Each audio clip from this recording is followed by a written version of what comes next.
की वंदे मातरम।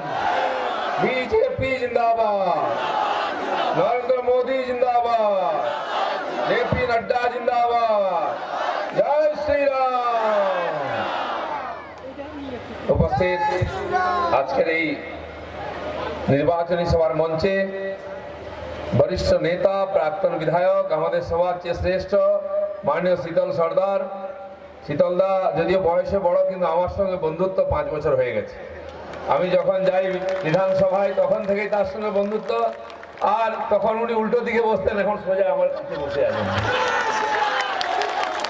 আর তিনি ঠিক করেছেন, তিনি তো কাজ করেছেন, আপনাদের সঙ্গে থেকে উন্নয়নের চেষ্টা করেছেন, কিন্তু যে সরকারে ছিলেন তারা চাইতো না উন্নয়ন, তাই সব কাজ পারেননি।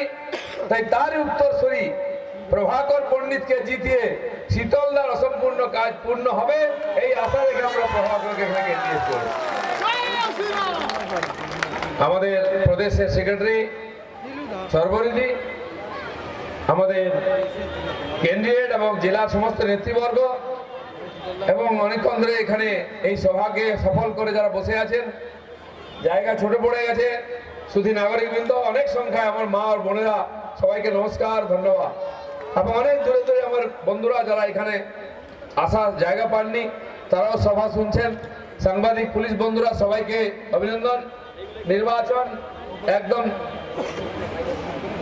গরম পরিস্থিতিতে পৌঁছে গেছে, যেমন তাপমাত্রা বাড়ছে তেমন নির্বাচনের মাত্রাও বাড়ছে। মাত্র 2টো ফেজ হয়েছে, কালকে আর একটা 3য় ফেজ শুরু হচ্ছে। কিন্তু আপনারা জেনে গেছেন যারা বলেছিল খেলা হবে খেলা হবে, তাহলে এখন হুইল চেয়ার খেলা হবে, কারণ খেলা তো নন্দীগ্রামে শেষ হয়ে গেছে। যিনি স্ট্রাইকার ছিলেন খেলার, তিনি এখন কমেন্টেটর হয়ে গেছেন, ধারাবিবরণী নিয়ে দিচ্ছেন, আর খেলতে পারছেন না। দিদি আমাদের বলেছিলেন দিদিকে বলো দিদিকে বলো, বড় বড় হোর্ডিং লাগলো। আমি বাপরে কি না কি হবে, ফোন কর ফোন কর। কেউ দিদির সঙ্গে কথা বলেছেন? সব দাদারা ফোন ধরে, দিদির সঙ্গে কথা বলতে পারেনি। পরে জানা গেল যে কেন বলেছিলেন, তখন বলছেন দিদিকে বলো, এখন বলছেন দিদিকে ঠেলো, দিদিকে ঠেলো। সবাই মিলে দিদিকে ঠেলছেন, দিদি হাঁটতেও পারছেন না, তাও বলছে খেলা হবে। যাই হোক, খেলা তো শুরু হয়েছে জঙ্গলমহল থেকে। প্রথম দিন ভোট, আমি ভোট দিয়েছি ঝাড়গ্রামের নয়াগ্রামে, আমি ওখানকার ভোটার, আমার গ্রামের বাড়ি, দেখেছি ভোট কাকে বলে। পুরো জঙ্গলমহল যদি আপনারা যান, একটা টিএমসি ঝান্ডা পাবেন না, একটা ব্যানার পাবেন না, একটা নেতা পাবেন না, পুরো পরিষ্কার, ঘাস ফুল শুকিয়ে গেছে। এখন সব জায়গায় পদ্ম ফুল চলছে, 2 নম্বরই 2টো ফুল চলবে না, 1 নম্বরই একটা ফুল চলছে এখন পশ্চিমবাংলায়। এবারে নির্বাচন শুরু হয়েছে জঙ্গলমহল থেকে, আর ঘাস ফুল সাফাই শুরু হয়েছে ওখান থেকে। জঙ্গলমহলে লোকে পাতা টাতা বেশি পড়লে এখন আগুন লাগিয়ে দেয়, তাতে সব ঘাস ফুল পড়ে গেছে। এই যে শুরু হয়েছে, 60টার মধ্যে 50টা সিট আমরা পেয়ে গেছি, হাফ সেঞ্চুরি হয়ে গেছে। এখন এবারে নির্বাচন সেই সব জায়গায় যেখানে আমরা পঞ্চায়েতও জিততে পারিনি, কারণ পঞ্চায়েতে ভোট দিতে হয়নি, নমিনেশন করতে হয়নি, কি তাই তো? তা সেটা কিন্তু এবারে শোধবোধ করতে হবে। পঞ্চায়েতের ভোট আর বিধানসভার ভোট একসঙ্গে করতে হবে, ডাবল মার্জিনে জিতাতে হবে প্রভাকরদাকে। তো এবারে হাওড়া, দক্ষিণ 24 পরগনা, যে জায়গাগুলো একটু আমাদের জন্য কঠিন বলে সবাই মনে করে, সেটা ভোট আছে। এই জায়গাগুলো আমরা লোকসভায় জিততে পারিনি, পার্লামেন্ট পঞ্চায়েতেও জিততে পারিনি, কারণ ভোট ঠিকমতো হতে দেওয়া হয়নি। এই যে ভিড়, মাঠ ছোট পড়ে যাচ্ছে, রাস্তা বন্ধ হয়ে যাচ্ছে। আমি জায়গায় জায়গায় রোড শো করছি, এত ব্যাপক সংখ্যায় লোকেরা আসছেন। সেদিন সাতগাছে গেছিলাম, 20 কিলোমিটার রোড শো, কমপক্ষে 50,000 মানুষ রাস্তা দুই দিকে দাঁড়িয়ে আছেন। আর হিন্দু মুসলমান নির্বিশেষে সবাই আজকে বিজেপির দিকে তাকিয়ে আছেন। আমি প্রথমেই এখানে বিশাল সংখ্যায় আমাদের মুসলিম ভাইরা আছেন, তাদের জন্য 2-1টি কথা বলতে চাই। দেখুন, এতদিন মুসলমানদেরকে ভোটার করে রাখা হয়েছে ভারতবর্ষে, ভারতের নাগরিক কেউ মনে করে না। মুসলিম মানে ব্লক ভোট, মুসলিম মানে ভোটার, আর মুসলিম মানে অশিক্ষিত, মুসলিম মানে কোন রকম ব্যবসা করে খাবে, লেবারের কাজ করবে, ভ্যান চালাবে, টোটো অটো চালাবে। আমি প্রশ্ন করতে চাই, কেন মুসলমান সমাজের কি উকিল হতে নেই, ডাক্তার হতে নেই, টিচার হতে নেই? কেন হবে না? মুসলমানরাও ধরে নিচ্ছেন আমরা এরকমই থাকবো। আমি আপনাদের বলছি, যান গুজরাটের মুসলমানদের দেখে আসুন। আপনাদের বাড়ির ছেলেমেয়েরা ব্যবসা করতে যায়, চাকরি করতে যায়, এখানে একটা সাইকেলের জন্য মুসলমানরা দিদির ভাইদের পেছনে পেছনে ঘোরে, সবুজ সাথী সাইকেল চাই। আর গুজরাটের মুসলমানরা 4 চাকার গাড়ি করে ঘুরে বেড়ায়। ফ্যাক্টরি মালিক, বড় বড় ব্যবসা করেন। 7% সরকারি চাকরি মুসলমানরা ওখানে করেন। এখানকার যে মুসলমান সংখ্যা কম, ওখানে 8%, এখানে 30%, আর এখানে 1.5% মুসলমান সরকারি চাকরি পান। কেন? ভারতের সংবিধান সবাইকে অধিকার দিয়েছে সমান। যারা একদিন মুসলমানদের জন্য এত কান্নাকাটি করেছেন, তারা মুসলমানদেরকে গরিব করে রেখেছেন, অশিক্ষিত করে রেখেছেন, ক্রিমিনাল করে রেখেছেন। আজকে ওয়েস্ট বেঙ্গল 30% মুসলিম আর 47% ক্রিমিনাল মুসলমান। কেন? ভারতবর্ষের বিজেপি তো দায়ী নয়। আমরা তো পশ্চিমবাংলায় কোনোদিন ক্ষমতায় ছিলাম না, মুসলমানরা তো আমাদের কোনোদিন ভোট দেয়নি, তাহলে কেন ওরা পিছিয়ে আছে? আমার ভোট দরকার নাই, আমি বলে যাচ্ছি এখানে। কিন্তু আপনি জিজ্ঞেস করুন সিপিএম, কংগ্রেস, টিএমসিএল যে তোমাদের তো বারে বারে ভোট দিলাম, আমার ঠাকুরদা দিয়েছে, আমার বাবা দিয়েছে, আমি দিয়েছি, তোমরা আমাদের কি দিয়েছ? কি জিজ্ঞেস করবেন না? জিজ্ঞেস করবেন না? করুন জিজ্ঞেস। দিলীপ ঘোষ থেকে খারাপ কথা বলে, আমি চোখে চোখ রেখে কথা বলি, কালকে বলবো, পরশু বলবো। যারা হিন্দু মুসলমানকে আলাদা করেছে, আমাদের নেতা প্রধানমন্ত্রী বলেছেন সবকা সাথ সবকা বিকাশ, সবাইকে নিয়ে আমরা দেশের উন্নতি করতে চাই। কিন্তু যারা মুসলমানদের জন্য আলাদা স্কুল করে দেয়, হসপিটাল করে দেয়, ইউনিভার্সিটি আলিয়া বিশ্ববিদ্যালয় করে দেয়, পলিটেকনিক করে দেয়, আইটিআই করে দেয়, তারপরে মুসলমানরা অশিক্ষিত থাকে কি করে? মুসলমানদের কেবল ইমামদের, মুয়াজ্জিনদের ভাতা দেয়, হিন্দু সমাজকে ভাতা দেয় না। তারপরে মুসলমানরা গরিব থাকে কি করে? মুসলমানদেরকে ভোটার বানিয়ে রাখা হয়েছে, ভারতের নাগরিক পর্যন্ত হতে দেওয়া হয়নি।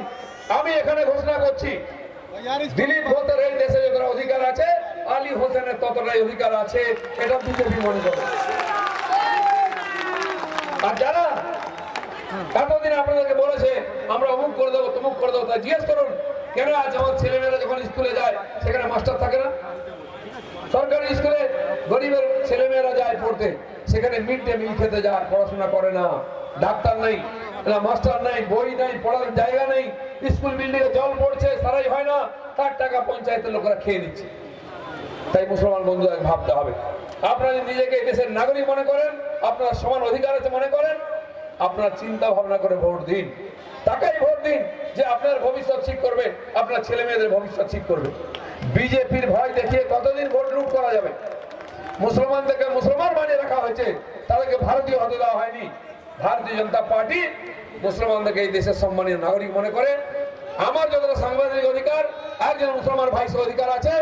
আমরা যেখানে জিতেছি, যান ভারতবর্ষে যে রাজ্যে বিজেপি সরকার আছে সেখানে হিন্দু মুসলমান কোনো ভেদাভেদ করতে পারে কিনা? যারা গুজরাটে চাকরি করতে গেছে, মধ্যপ্রদেশে, জিজ্ঞেস করুন সেখানে মুসলমান বলে তার সঙ্গে কেউ খারাপ ব্যবহার করে কিনা? তারপরেও বিজেপি সম্প্রদায়, তারপরে বিজেপি আর মুসলমানদের তাড়িয়ে দেবে।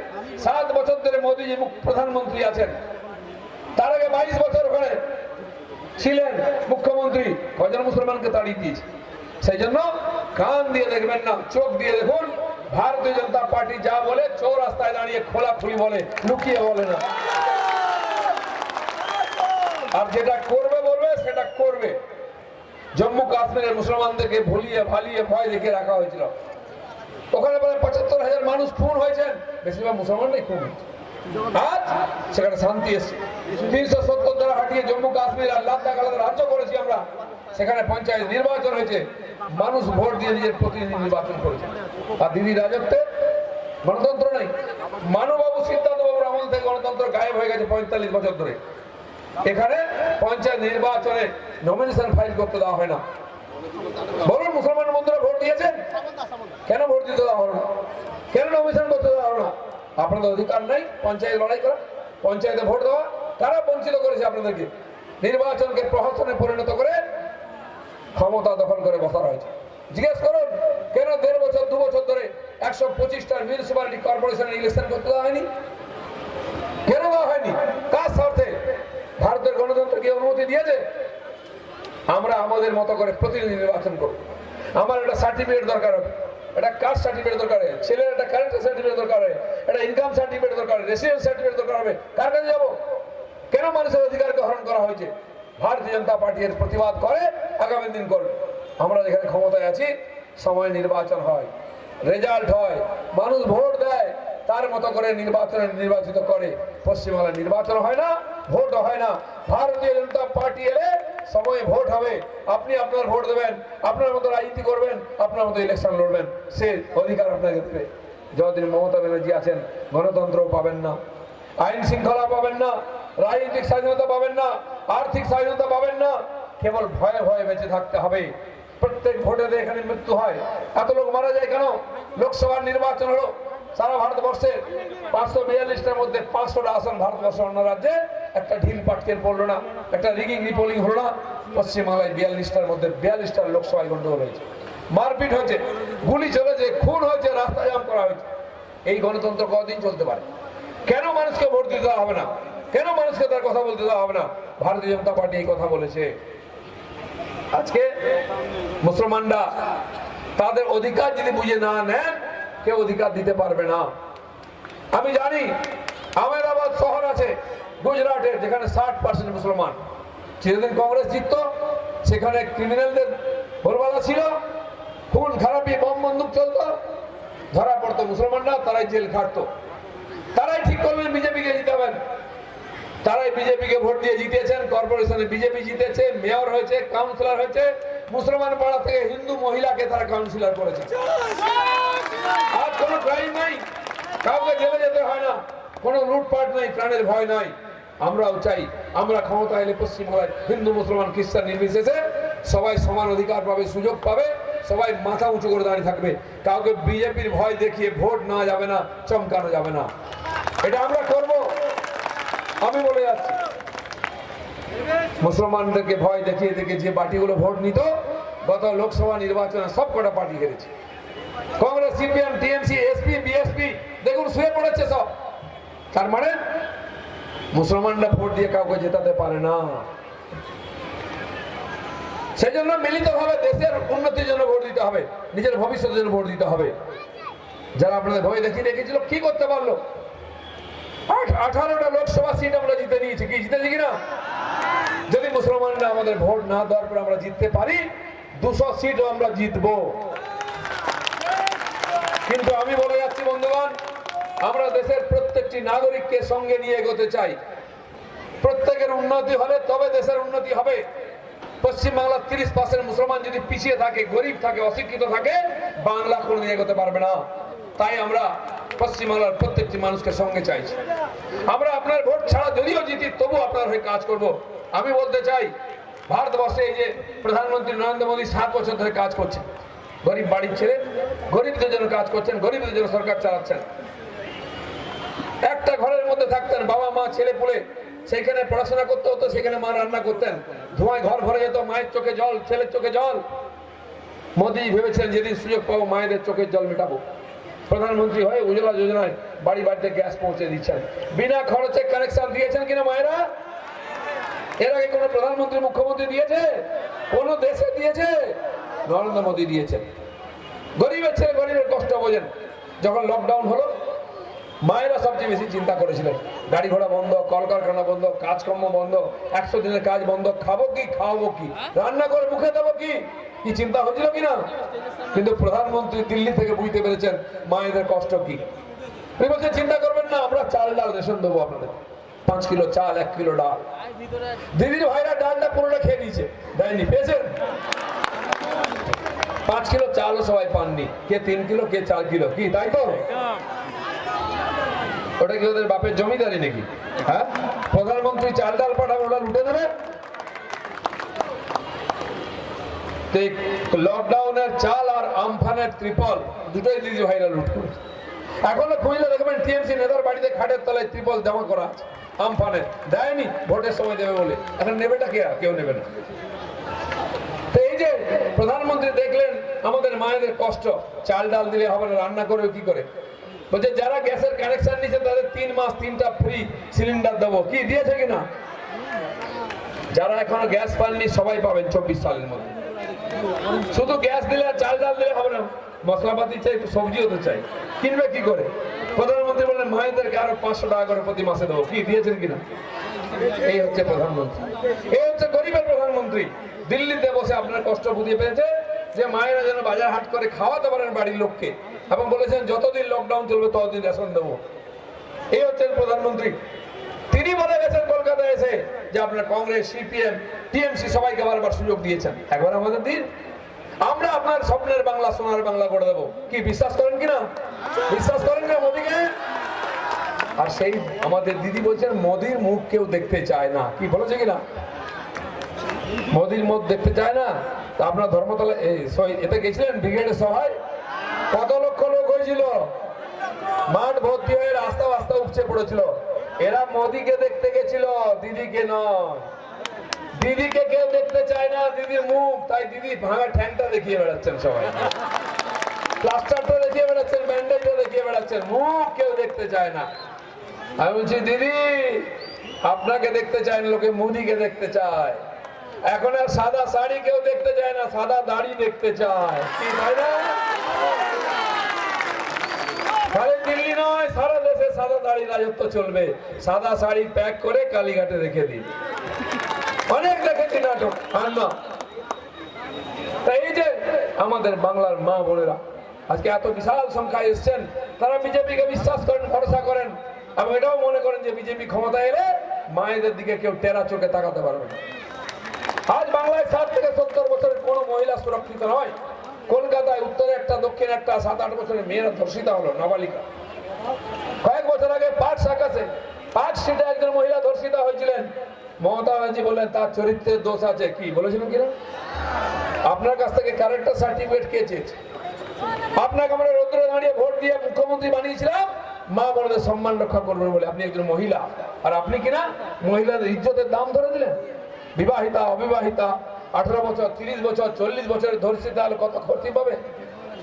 সন্ধ্যাবেলা হলেই বাড়ি থেকে বেরোলে মায়েদের আঁচল ধরে টানে, হাত ধরে টানে। এরা কারা? দিদিমণি বলছে দুষ্টু ছেলেদের কাজ। এত দুষ্টু ছেলে করতে গেল।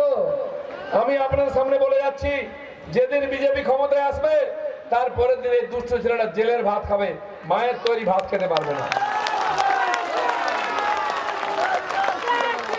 মেয়েরা স্কুল, কলেজ, টিউশন গেলে যতক্ষণ না ফিরে আসে আমরা চিন্তায় থাকি, টেনশনে থাকি। যখন মায়েরা বউরা বাজার হাট যান সন্ধ্যা হলে, বাড়ি না পেলে আমরা টেনশনে থাকি। এই টেনশনে থাকা বলে দিদিকে মুখ্যমন্ত্রী বানিয়েছি। এর পরিবর্তন চাই। পশ্চিম বাংলায় আমরা মা দুর্গা, কালী, সরস্বতী, সন্তোষীর পুজো করি, মাতৃশক্তির পুজো হয়। এখানে মা বোনদের অপমান করবে, সম্মান হানি করবে, টোন টিটকিরি করবে, এরকম পরিস্থিতি চলতে দেবো না। বিজেপি ক্ষমতা এলে যেটা করবে তাকে জেলের ভাত খেতে হবে, আর যদি ধর্ষণ হয় ফাঁসিতে ঝুলিয়ে ছাড়বে বলে যাচ্ছে। আমরা দিল্লিতে আইন পরিষ্কার পাস করিয়েছি, আগে ছিল না। সেই জন্য পাড়ায় পাড়ায় ধর্ষণ, পাড়ায় পাড়ায় খুন। যে ধর্ষণ করবে দোষী প্রমাণিত তার ফাঁসির অর্ডার হবে, এটা বিজেপি বলেছে। তাই বন্ধুগণ, আমরা চাই মহিলারা, মায়েরা তারা যদি ঠিকঠাক হয়, শিক্ষিত হয়, তার ছেলে পুলে শিক্ষিত হবে, আমাদের সমাজ এগিয়ে যাবে। তাই জন্ম থেকে মেয়ের বিয়ে পর্যন্ত সমস্ত দায়িত্ব আমাদের সরকার নেবে। মা বাবার কোনো দায়িত্ব থাকবে না। কেজি থেকে পিজি অবধি ফ্রিতে এডুকেশন দেওয়া হবে, 1 টাকা বেতন লাগবে না। তো তাই নয়, যাতায়াতের জন্য গাড়ি ঘোড়ার ভাড়া ফ্রি হয়ে যাবে মায়েদের জন্য, মেয়েদের জন্য। মেয়েরা তো স্কুল কলেজ যাবে, তাদের ফ্রি থাকবে। মায়েরাও কখনো বাপের বাড়ি যেতে ইচ্ছা করে একটু, তখনও গিয়ে এখানে ধুলাগড় থেকে বাসে উঠবে, প করে চলে যাবে, কেউ ওঠা ভাড়া চাইবে না। আমি বলে দিচ্ছি, সবার জন্য ভাড়া ফ্রি হবে। শুধু তাই নয়, পড়াশোনা শেষ হলে মেয়েরা যদি চাকরি করতে চায়, আর পড়াশোনার সময় ক্লাস 3 থেকে আরম্ভ করে 6, 9, 10, 11-এ 3000 টাকা করে স্টাইপেন্ড হবে সব মেয়ে। 18 বছর বয়স হয়ে গেলে তার নামে 2 লাখ টাকা ফিক্সড ডিপোজিট করে দেবে সরকার, তার বিয়ে, চাকরি সব ব্যবস্থা সরকার। আর তারপরে সেই যদি পুলিশে চাকরি করতে চায়, পুলিশের 9টা আলাদা ব্যাটালিয়ান তৈরি হবে কেবল মেয়েদের জন্য। নবদুর্গার নামে 9টা নাম হবে, কেবল মেয়েদের পুলিশের চাকরি হবে 9টা ব্যাটালিয়ানে। ঠিক ছেলেরা যেমন বন্দুক নিয়ে আর্ম ফোর্সে চাকরি করে, সেরকম মেয়েরাও আর্ম ফোর্সে চাকরি করবে। মাতঙ্গিনী হাজরার নামে 3টা ব্যাটালিয়ান হবে কেবল আর্ম ফোর্সে। আমরা চাই মাতঙ্গিনী হাজরার মতো আমাদের বাংলার মেয়েরা সেরকম সমস্ত ক্ষেত্রে এগিয়ে যাক, কাজ করুক। দিদিকে লোকে এই জন্য ভোট দিয়েছিল যে দিদি কমপক্ষে মহিলাদের উন্নতির চেষ্টা করবেন, তাদের মান সম্মানের রক্ষা করার চেষ্টা করবেন, সুরক্ষা দেবেন। দুর্ভাগ্য আজকে আজকে সেটা হয়নি, তাই মহিলারা হতাশ। তারা যেমন লাইনে ভোট দিয়ে দিদিকে মুখ্যমন্ত্রী বানিয়েছিলেন, আবার লাইনে ভোট দিয়ে দিদিমণিকে 14 তলা থেকে নামিয়ে কালীঘাটে পাঠিয়ে দেবেন। ঠিক তো? তাই বন্ধুগণ, এবারে নির্বাচন পরিবর্তনের নির্বাচন। জঙ্গল মহল থেকে পাহাড় অবধি সব জায়গায় একটাই আসল পরিবর্তন চাই, বিজেপি সরকার চাই। দিদিমণি বলছেন যে উনি নাকি 200 সিট পাবেন। আমি মনে করি দিদি, উনি লোকসভার সময় বলেছিলেন 42-এ 42 চাই। কটা পেলেন? ছিল 34, হয়ে গেছে 22, 12টা সিট চলে এসছে। আর আমরা বলেছিলাম 19-এ হাফ, 21-এ বাংলার মানুষ দিদিকে হাফ করেছে, আমাদেরকে হাফ দিয়েছে। এবার 21 হচ্ছে, সাফ করতে হবে।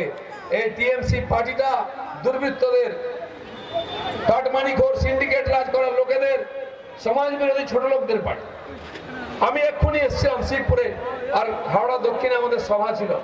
আমাদের একজন কর্মীর বাড়িতে দুপুরে আমরা খেতে গেলাম, সেখানে চারিদিক মাইক লাগিয়ে দিয়ে বেদম মাইক বাজাচ্ছে, খেলা হবে খেলা হবে। খেলা শেষ হয়ে গেছে, ওটা এখনো বুঝতে পারেনি, এখন সময় লাগে। তো এই যে গায়ের জোরে আটকে দেওয়া, মারপিট করা, হাত পা ভেঙে দেওয়া, খুন করা, পুলিশকে দিয়ে আমাদের কর্মীদের নামে 40,000 কেস দিয়েছে। এখানে এরকম অনেক ছেলে বসে আছে যাদের নামে একাধিক কেস। পুলিশের ভয়ে বাড়ি ছাড়া, কেউ জেলে আছে, কেউ বেলে আছে। 140 জন যুবক কার্যকর্তাকে হত্যা করেছে। এর বদলা চাই, আর সেটা এবারে বিধানসভা নির্বাচনে পদ্মফুল চিহ্নের চাপ দিয়ে সেটা দেখিয়ে দিতে হবে। বিজেপিকে 200 সিট দিয়ে ক্ষমতায় বসাতে হবে। গতবার আমরা বলেছিলাম লোকসভার সময় খুব অত্যাচার, খুব ভয় ছিল, ভোট দিতে পারবে না, লোক ঘর থেকে বেরোতে পারবে না। আমরা বলেছিলাম কাউকে কিছু বলবেন না, চুপচাপ পদ্মে ছাপ, কি বলেছিলাম না? এবার চুপচাপ নয়, যেমন চিৎকার করে স্লোগান দিচ্ছেন, লোককে জানিয়ে ভোট দিতে যাবেন, ভোট দেবেন। জোরদার পদ্মে ছাপ, পুরাপুরি টিএমসি সাপ, এই নির্বাচন করতে হবে। বন্ধুগণ, অনেক বছর পরে এখানে শ্যামা প্রসাদের পার্টি ক্ষমতায় আসতে চলেছে। মানুষ চাইছিল বিজেপিকে, আমরাও চেষ্টা করছিলাম, কিন্তু পুলিশ গুন্ডা সম্মিলিত অত্যাচারে আমরা বেরোতে পারতাম না, ভোট দিতে পারতাম না, পার্টি করতে পারতাম না। বাড়ি ভেঙে দেবে, দোকান ভেঙে দেবে, ফলস কেস দিয়ে জেলে ঢুকিয়ে দেবে। আজ কোন বাপের বেটার হিম্মত নাই, না ফলস কেস দেবে, না মারতে পারবে। ভোটের দিন সকাল সকাল গিয়ে লাইনে দাঁড়াবেন, ভোটার কার্ড দেখাবেন, নিজের মতো ভোট দিয়ে চলে আসবেন। যেতে আসতে কেউ যদি চোখ দেখায়, নামটা আমাদের বল দেবেন, দেখবো কত মায়ের দুধ খেয়েছে। প্রত্যেক বুথে সেন্ট্রাল ফোর্স থাকবে, এলাকায় রুট মার্চ করবে। ইলেকশন কমিশনের নজর আছে, দিদিমণি বুঝে গেছেন এরা যদি সক্রিয় হয়, আমি আর গুন্ডামি করতে, লুটতে তো জিততে পারবো না। নন্দীগ্রামে তো উনি গেছিলেন নির্বাচন লড়তে, এখন বুঝতে পেরেছেন যে খুব ভুল হয়ে গেছে। এখন দেখছেন ওখানে হেরে গেছেন। ইচ্ছা ছিল আরেকটা ভোটে দাঁড়াবেন, যদি জিততে পারেন। প্রধানমন্ত্রী কি করে খবর পেয়ে গেছেন, আগেই বলে দিলেন দিদিমণি পালাতে চাইছে, আরেকটা জায়গায় যেতে চাইছে, সাবধান। ধরা পড়ে গেছে। দিদি বলছে না, আমি আর ভোটে দাঁড়াবো না। দাঁড়াবেন কোন? আমি বলে দিচ্ছি দিদি দাঁড়ান, আরো 2 জায়গায় দাঁড়ান, সব জায়গায় আপনাকে আমরা হারাবো, যেমন নন্দীগ্রামে হারিয়েছি। দিদির এমন একটা পার্টি, কে কখনো পার্টিতে আছে, কে কখনো পার্টিতে নাই, নিজেই বুঝতে পারছেন না। সকালবেলা বাড়ি আসে, দিদির বাড়ি, দিদি দিদি কেমন আছে, চা টা খেয়ে চলে যায়। দুপুরবেলা বাড়ি গিয়ে বলছে আমি কিন্তু দিদির সঙ্গে নাই।